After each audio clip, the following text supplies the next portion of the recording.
자, 그래서 그레디언트 디센트 여러분 이미 알고 있고요. 조금 다른 각도로 다시 한번 설명을 시도하도록 하겠습니다. 그레디언트 디센트는 함수를 미니미제이션 해주기 위한 그런 방법이 되고요. 매우 유용합니다. 어떤 성질을 갖고 있냐면 작은 입실론, 즉 우리 러닝 레이트로 이제는 입실론을 쓸 거예요. 입실론 작은 값에 대해서는 어떠한 함수라도 다음의 성질이 성립합니다. 즉 원래 f of x라는 것보다 x 위치에서 살짝 빼는데 입실론 곱하기 f를 한번 미분한 값이 있을 텐데 x에서 이거에 부호를 구한 다음에 그거 곱하기 마이너스 입실론 해주면 여기서 이벨루에이트 한 f의 값은 언제나 fx보다 작다는 것이 개런티돼요.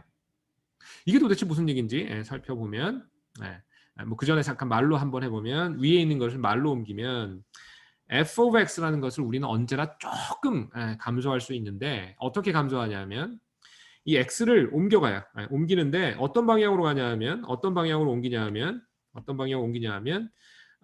더리버티브의 사인의 반대 방향으로 그렇게 살짝 베이비 스텝을 해주면 거기서 이벨리에이트한 x의 값은 언제나 f의 값은 언제나 f of x보다 작다라는 것이 개런티 되게 되고 이걸 활용하는 방법을 그레디언트 디센트라고 하는 것이고요. 그림으로 그려서 설명을 해보겠습니다. 자, 일단 여기서 우리가 optimize 하고자 하는 것은 여기 파란색으로 표현되어 있고요. 2분의 1 곱하기 x 스퀘어. 그 다음에 우리가 a 부분, b 부분, c 부분 세 가지 영역 중에 하나에 있다라고 놓여 있다라고 가정을 하겠습니다. 일단 먼저 a 부분에 놓여 있다라고 가정을 한번 해보죠. 우리가 지금 여기쯤 있어요. 여기쯤 있는 것이고요. 그럼 여기서 파란색을 한번 미분을 해볼까요? 미분을 하면 이렇게 될 거고 기울기가 음수죠. 그럼 아까 기울기 음수의 반대, 그러니까 파지티브 방향으로 x를 조금 옮기면 그 감소된다라는 얘기잖아요. 그렇죠. 여기서 살짝 옮겨가면 값이 줄어들었겠죠. 자, 그 다음에 b 있을 때는 뭐 더할 나위 없이 행복합니다. 여기서는 이제 더 이상 갈 곳이 없어요. 끝내면 되는 것이고 c의 경우에 여기서는 그레디언트가 양의 방향이죠. 그레디언트 반대로 가라고 했으니까 이번엔 음의 방향, 즉 이쪽으로 옮기면 원래 값보다 줄어들겠죠. 그죠? 여러분이 알고 있는 것을 다른 용어로 한번 설명을 한 겁니다. 자, 그리고 이것도 역시 일종의 복습이 됩니다. 우리 그레디언트 디센트 요 전 토픽 렉처 노트에서 설명을 했고 세 가지 베리언트 있다라고 했는데 다시 한번 워낙 중요하기 때문에 설명을 하도록 하겠습니다. 자, 그래서 서포트 스토캐스틱 그레디언트 디센트 SGD 또는 그거의 베리언트들 세 가지 있다라고 설명을 드렸고 아마도 머신러닝이나 딥러닝에서 가장 널리 쓰이는 그런 최적화 방법일 것이고요. 이것을 이용하면 우리는 이터러티브한 옵티미제이션을 할 수 있다라는 것이고 쉽게 이야기하면 스몰 m 개의 이그젬플을 모아서 미니 배치라는 것을 형성하게 됩니다. 이 m이 1이면 SGD이고 이 m이 large n이면 batch gradient descent가 되겠죠. 하지만 일반적으로 small m이라고 하는 그 숫자를 써서 1과 small m이 n 사이에 위치하도록 이렇게 해주고 그렇게 확보한 데이터를 우리는 미니 배치라고 할 것이고 우리가 이제 실습을 곧 할 텐데 그 실습 시간에 숙제 프로젝트 시간에 여러분이 계속 이런 미니 배치 단위로 트레이닝을 하게 될 겁니다. 그래서 그 미니 배치에 대한 그레디언트의 평균을 취해서 우리는 그레디언트의 에스티밋을 구하게 되는 그런 방식이고요. 구체적으로 설명을 합니다. 일단 여기서 세타라고 하는 것은 파라미터입니다. 파라미터를 벡터로 나타냈다라고 볼 수 있고요. 자, 그 다음에 역시 애매하게 적용을 해요. 스탑 적절할 때 스탑해라라고 썼고요. 그 다음에 첫 번째 룹에서 일어나는 첫 번째 일은 스몰 m개를 여러분이 확보한 전체 데이터 이게 만약에 n개 있다라고 하면 여기서 작은 미니 배치 m개만큼의 데이터를 갖는 이런 미니 배치를 샘플링을 하게 됩니다. 이 알고리즘대로라면 매 아이터레이션에서 매번 샘플링을 하잖아요. 근데 그렇게 해도 되지만 보통의 경우에는 미리 뽑아놓기도 합니다. 미리 m개를 뽑아서 미니 배치를 쫙 만들어 놓기도 하고요. 어쨌든 알고리즘적으로는 차이가 없죠. 자, 그래서 이렇게 첫 번째부터 해서 스몰 m번째 페어까지 이렇게 준비를 해서 그것을 우리는 x 스몰 m이다라고 불러주고 이것이 바로 미니 배치입니다. 배치는 배치인데 다 있는 게 아니라 m개만 뽑은 미니 배치라는 뜻이고요. 자, 그 다음에 이 미니 배치를 이용해서 결국은 평균을 내는데 뭐의 평균이냐면 각각 샘플에 대해서 로스, 포인트 와이즈 로스. 여기서 L이라고 한 건 포인트 와이즈 로스예요. 예를 들면 크로스 엔트로피 로스 같은 거. 그래서 그곳에 세타에 대한 그레디언트를 이제 평균을 구하게 되고요. 그것을 이제 우리는 그레디언트 에스티밋, 즉 G가 정답이라면 그거의 에스티밋이 G hat이라고 해줄 거예요. 그래서 이렇게 그레디언트의 에스티밋을 구하게 되고요. 그 다음은 우리가 알고 있는 업데이트 이퀘이션에 넣으면 됩니다. 새로운 파라미터 값은 옛날 값에서 네거티브 그레디언트 곱하기 입실론, 즉 네거티브 그레디언트 방향으로 입실론만큼 가게 되면 새로운 파라미터 위치가 결정된다는 거죠. 자, 여기서 러닝 레이트 입실론이라고 했고요. 우리 전 렉처에서는 에타라고도 불렀죠. 뭐 여러 가지 이름으로 불립니다. 그래서 어쨌든 아주 중요한 하이퍼 파라미터다라고 했고, 우리가 좀 전에 세컨 오더 측면으로 하면 F 두 번 미분한 이거, 여기서는 이제 그레디언트 이제 두 번 미분했으니까 헤시안 정보일 텐데 이것을 이제 대체하는 것이 입실론이다라고 이렇게 생각하면 된다라고 했고요. 자, 그래서 이렇게 해서 그 스토캐스틱 그레디언트 디센트의 알고리즘이가 되고, 세 가지 베리언트를 설명을 해보면, 첫 번째는 스몰 m이 1인 거, 즉 라지 n기에서 그냥 하나씩만 랜덤하게 뽑는 거, 이것을 SGD라고 하고요. 그 다음에 뭐 1보다 뭐 크다 또는 n보다 작다라고 여기서 표현했는데 이런 것을 미니 배치, 스토캐스틱 그레디언트 디센트 또는 뭐 미니 배치 그레디언트 디센트, 뭐 여러 가지 용어로 불리는데 심지어는 그냥 줄여서 SGD가 이 두 번째 걸 의미하기도 합니다. 근데 어쨌든 많이 쓰이는 m은 보통 2의 멱이라고 하죠. 2의 파워승, 2의 6승, 뭐 2의 7승, 뭐 2의 8승, 2의 9승, 뭐 이런 식으로 보통 그렇게 해주는 것이 일반적이고요.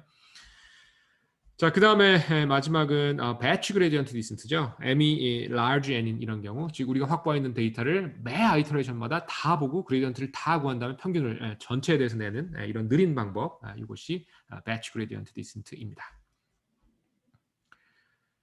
자, 그래서 우리가 기본적으로 사용한 스토캐스틱 그레디언트 디센트에 대한 설명을 이제 했고요. 그 다음에 이제 여러분이 실습을 하면서 여러 가지 다양한 옵티미제이션 툴에 대해서 여러분이 익힐 거예요. 그런데 이제 그런 것들을 이해하려면 조금 더 지식이 필요해서 설명을 추가로 하려고 합니다. 즉 SGD의 세 가지 베리언트를 봤고요.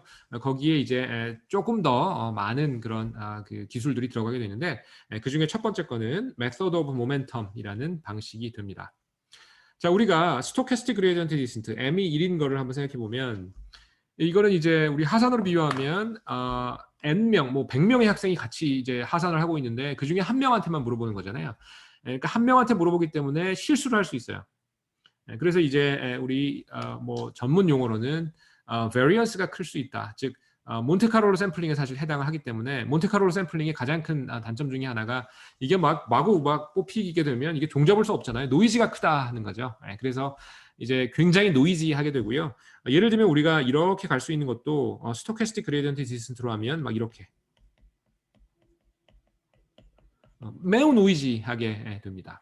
그래서 이제 뭐 한 번에 가면 되는 거를 이렇게 가다 보면 결국은 속도가 느려지는 뭐 굉장히 노이지한 그런 패스, 트러젝터리를 우리가 따르게 되는 단점이 있게 되고요. 그래서 이거를 해결해주는 그 휴리스틱 중에 하나로 1964년에 폴약이라는 분이 제안한 방법이 Method of Momentum이라는 테크닉이 됩니다.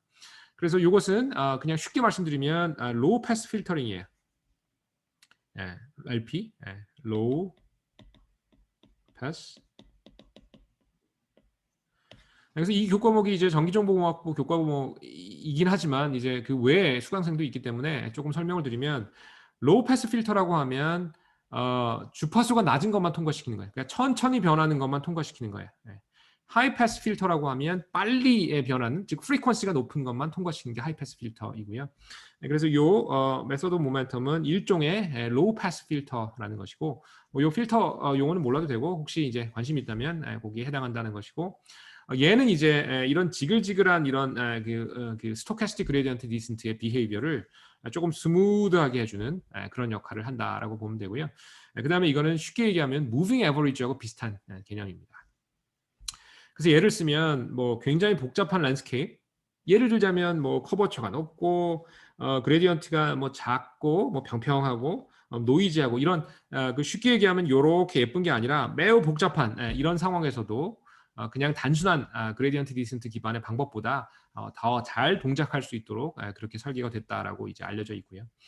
굉장히 거창하지만 아이디어 자체는 간단합니다. 그래서 좀 이따 설명을 할 거고요. 그 다음에 이제 얘는 뭐 기존에 여러분이 가지고 있는 스토캐스틱 그레디언트 디센트 방법이 있다라고 하면 거의 대부분의 방법에 그냥 양념처럼 칠 수 있어요.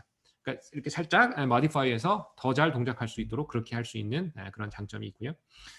자, 그 다음에 본질을 이야기하겠습니다. 본질은 매우 간단하고요. 여기 한번 적어볼게요. 자, 여러분이 계속 매번 아이터레이션마다 관찰하는 것은 그레디언트입니다. G라고 써볼게요. 그런데 이건 쉽게 얘기하면 G를 히스토리컬리 쭉 보겠다는 거예요. 비유하자면 오늘 내일 주식값을 예측할 때 과거 일주일치의 주식값의 평균하고 오늘 주식값의 그 관찰값하고 두 개를 이용하겠다라는 거예요. 예를 들면. 그래서 이거는 이제 지금 관찰값을 G라고 하고 그다음 우리가 accumulate 해놓는 과거 일주일치라고 좀 전에 얘기했잖아요. 그럼 일주일치의 평균은 어딘가 저장해 놔야 될 거 아니에요. 그거를 우리는 V라고 해볼게요. 그러면 이 G하고 이 V라고 하는 거 사이에 convex combination, 뭐 예를 들면 여기 알파 더하기 1 빼기 알파 뭐 이렇게 해주는 거예요. 그래서 이거를 V라고 하는 거예요. 예를 들면 우리 지난 6일간의 뭐 특정 주식, 뭐 S사의 주식의 일주일간의 평균이 있을 거 아니에요. 뭐 얼마 할까? 100만 원. 그리고 오늘 S사 주식값 90만 원. 그러면 이거를 이제 그냥 스토캐스틱 그레디언트 디센트면 90만 원이다 라고 할 거예요. 왜냐면 지금 관찰한 걸 바로바로 쓰니까. 근데 그게 아니고 이런 메서드 오브 모멘텀을 하면 이 둘 사이를 버무립니다. 나는 여기다 과거 거에다가 90%의 가중치를 두고 현재 관찰한 거에는 10%의 가중치를 두고 그러면 이거 새로운 부위는 어떻게 돼요? 새로운 우리가 내가 저장하고 킵하는 값은 90만 원 곱하기 0.1 9만 원 더하기 100만 원 곱하기 0.9 90만 원. 그럼 이거는 99가 되겠죠. 그래서 오늘 내가 90을 관찰했지만 히스토리컬리 100이었잖아. 과거 지난 일주일간의 평균이 100이었잖아. 그러니까 그걸 살짝 영향을 받는 거예요. 그래서 90이 아니라 99를 사용하게 되는 이런 아이디어가 됩니다. 그래서 가중치를 어떻게 조정하는지에 따라서 그 스무드함이 당연히 조절이 되겠죠. 과거를 많이 보면 많이 볼수록 스무드해질 거고 과거를 덜 보면 덜 볼수록 뾰족뾰족함이 살아 있겠죠. 그래서 이런 그 또 다른 하이퍼 파라미터가 여기 하나 등장을 하게 되고요. 그래서 이거는 이제 나중에 더 옵티미제이션에 대해서 본격적으로 살펴보는 그런 때 다시 한번 이야기하고요. 일단은 개념은 이렇게 넣어주면 됩니다. 자, 그래서 좀 전에 쓴 걸 다시 한번 적어보면 V 우리가 킵하는 그래서 그레디언트의 어떤 그 무빙 에버리지에 해당하는 이 값은 현재 내가 본 거 더하기 뭐 1 빼기 과거에 내가 보아왔던 거 이렇게 정의할 수 있고요. 이것을 이제 그 점화식 뭐 비슷하게 넣고 쭉 풀어보면 결국은 어떻게 되는 거냐면 과거에 대해서 가중치를 두는데 그 과거에 대한 가중치가 exponentially decaying하게 돼요. 즉 내가 오늘 1의 가중치를 뒀다면 어제는 0.9의 가중치를 두고 그 다음 날은 0.9 곱하기 0.9의 가중치를 두고 그 다음 날은 0.9에 0.9에 0.9 곱한 것만큼 가중치를 주고 즉 슉슉슉 디케이 되게 그렇게 하는 무빙 에버리지에 해당을 합니다. 그래서 이게 결국은 past gradient에 대한 무빙 에버리지인데 가중치를 exponentially decaying하게 주는 그런 방법이다라는 거예요. 그래서 사실은 이제 이게 학부 과목이기 때문에 아주 많은 얘기는 하지 않았고요. 그럼에도 불구하고 그렇게 어렵지 않은 개념이라서 뭐 대학원 딥러닝 수업이나 뭐 아니면 대학원 최적화 수업 이런 쪽에 이런 것이 조금 언급되긴 합니다. 그래서 원하는 학생은 조금 더 살펴볼 수 있도록 그렇게 클루를 조금 던졌고요. 어쨌든 개념적으로 보면 현재 값을 바로 잰 다음에 그러니까 그레디언트를 지금 측정한 다음에 그걸 바로 쓰는 건 아니에요. 그걸 이용해서 바로 웨이트를 업데이트하면 너무 노이즈할 수 있으니까 조금 평탄하게 그 평탄하게 하는 방법 중에 하나가 무빙 에버리지인 거잖아요. 그 중에 하나의 테크닉이 여기 얘기한 exponentially weighted moving average라는 방법이고요. 이걸 다른 용어로 하면 method of momentum이라고 하는 거하고도 다 있다 이렇게 생각하면 됩니다. 그래서 어렵지 않은 개념이죠. low pass filtering이고 빨리빨리 변하는 걸 스무드하게 만드는 그런 것이고 당연히 상식적으로 빨리빨리 변하는 것보다 조금 스무드된 게 훨씬 덜 노이즈를 타겠죠. 그래서 그런 면으로 많이 사용되는 방법입니다. 자, 그 다음에 또 하나 이제 첫 번째 그 기본적인 SGD 세 가지 이야기했고 거기에 양념 칠 수 있는 첫 번째 양념이 이게 로우 패스 필터링, 스무드하게 만드는 거. 다른 이름으로는 메서드 오브 모멘텀이라는 거. 뭐 일종의 관성을 가지고 나아가는 뭐 이런 방법이라고 했고요.